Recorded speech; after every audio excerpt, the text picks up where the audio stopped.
2 Timothy 1 ജയിലിൽ നിന്ന് എഴുതുമ്പോൾ അപ്പോസ്തലനായ പൗലോസ് തിമോത്തിയെ വിശ്വാസത്തിൽ തന്റെ പ്രിയപ്പെട്ട പുത്രൻ എന്ന് അഭിസംബോധന ചെയ്യുന്നു.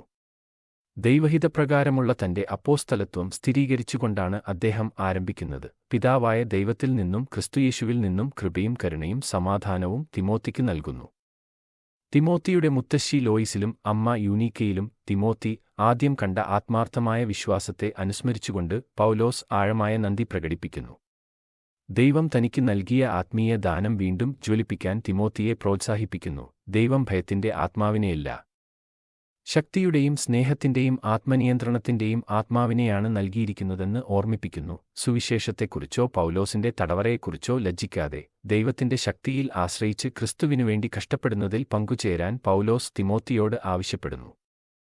കാലം ആരംഭിക്കുന്നതിനു മുമ്പുതന്നെ യേശുക്രിസ്തുവിലൂടെ വെളിപ്പെടുത്തിയ ദൈവകൃപയെ അദ്ദേഹം എടുത്തുകാണിക്കുന്നു. യേശുക്രിസ്തുവിലൂടെ മരണം ഇല്ലാതാക്കുകയും സുവിശേഷത്തിലൂടെ ജീവനും അമർത്യതയും കൊണ്ടുവരികയും ചെയ്ത് ഞാൻ ആരെ വിശ്വസിച്ചിരിക്കുന്നുവെന്ന് എനിക്കറിയാം. ആ ദിവസം വരെ ഞാൻ അവനെ ഏൽപ്പിച്ചിരിക്കുന്നത് അവൻ സൂക്ഷിക്കുമെന്ന് എനിക്ക് ബോധ്യമുണ്ട് എന്നതിനാൽ താൻ ലജ്ജിച്ചിട്ടില്ലെന്ന് അദ്ദേഹം പറയുന്നു. പൗലോസ് തിമോത്തിയോസിനോട് പക്വമായ ഉപദേശം മുറുകെ പിടിക്കാനും പരിശുദ്ധാത്മാവിലൂടെ വിശ്വാസത്തിന്റെ നല്ല നിക്ഷേപം കാത്തുസൂക്ഷിക്കാനും പ്രോത്സാഹിപ്പിക്കുന്നു. ഫുഗലസും ഹെർമെഗനേസും ഉൾപ്പെടെ ഏഷ്യയിൽ എത്രപേർ തന്നെ ഉപേക്ഷിച്ചുപോയെന്നും അവൻ പരാമർശിക്കുന്നു. എന്നിരുന്നാലും പലപ്പോഴും തന്നെ ആശ്വസിപ്പിക്കുകയും തന്റെ തടവിൽ കഴിഞ്ഞതിൽ ലജ്ജിക്കാതിരിക്കുകയും ചെയ്ത ഒനേസിഫൊരൊസിനെ അവൻ അഭിനന്ദിക്കുന്നു. ഒനേസിഫൊരൊസിന്റെ വിശ്വസ്ത സേവനത്തിന് കർത്താവ് അവനും അവന്റെ കുടുംബത്തിനും കരുണ നൽകട്ടെ എന്ന് പൗലോസ് പ്രാർത്ഥിക്കുന്നു. കൂടുതൽ വീഡിയോകൾ കാണാൻ ലൈക്ക്, ഷെയർ, സബ്സ്ക്രൈബ് ചെയ്യുക.